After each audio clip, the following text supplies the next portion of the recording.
እሺ በክርስቶስ ትምህርት ለማይኖር ሰው አምላክ የለውም፣ በክርስቶስ ትምህርት ለሚኖር አብ ወልድ አሉት ይላል። ማንም ወደ ሲጀመር ምን ላይ ነው ያገኘኸው? ይሄንን ምን ላይ ነው ያገኘኸው? ከሱ በላይ ሁለተኛ ዮሐንስ መልእክት ምዕራፍ 1 ላይ ከቁጥር ጀምሬ ላንብብልህ።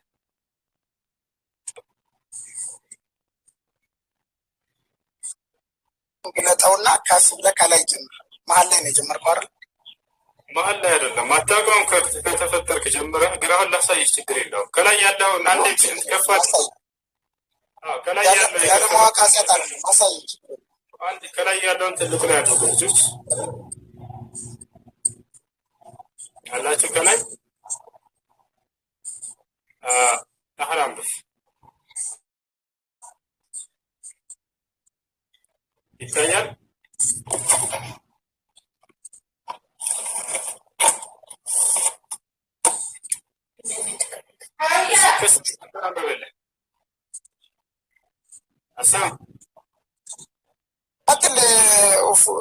እሱ እየሰማው ነው። አንደኛ ምን ላይ እንዳገኘው ይናገር መጀመሪያ፣ ምን አይነት መጽሐፍ ላይ እንዳገኘው።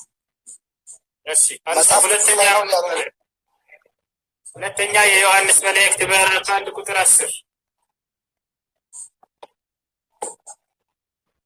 ግን ደግሞ ይሄንን የፈለገ ብታነበው አንተ ከተናገርከው ንግግር አንጻር ይሄኛው እንደውም በጣም ቀላል ነገር ነው። ምክንያቱም አንተ በንግግርህ ላይ ጣዖት የሚል ነገር እኔ ሰምቻለሁ። ልክ ነኝ? እኔ ጨርስልካለሁ፣ ችግር የለውም። ድጋሜ ቪዲዮን ያሰማ ንጽጽሩን እንዲያነጻጽሩ ለህዝቦች ይተዋሉ፣ ችግር የለም። ለተመልካቾች ስላለው ይሄንም በደንብ ይዩት። ቪዲዮንም ድጋሜ ያሰማለሁ እኔ።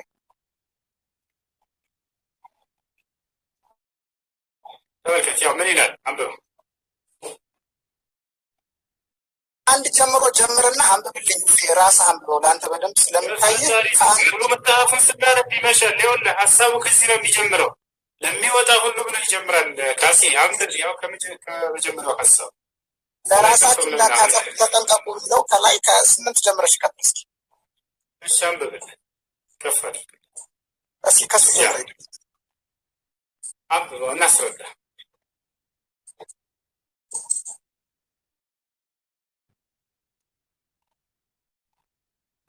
ይኸውልህ ድምፅህን ከፍ አድርግና አስረዳ። እየጠበቅንህ ነው። አንተ አንብበው እኮ ብያለሁ። አንተን ነው እየጠበቅኩ ያለሁት። ሙሉ ደሞዝን እንድትቀበሉ እንጂ የሰራችሁትን እንዳታጠፉ ለራሳችሁ ተጠንቀቁ። ለሚወጣ ሁሉ በክርስቶስ ትምህርት ለማይኖር ሰው አምላክ የለውም፣ ክርስቶስ ትምህርት ስለሚኖር አብና ወልድ አሉት።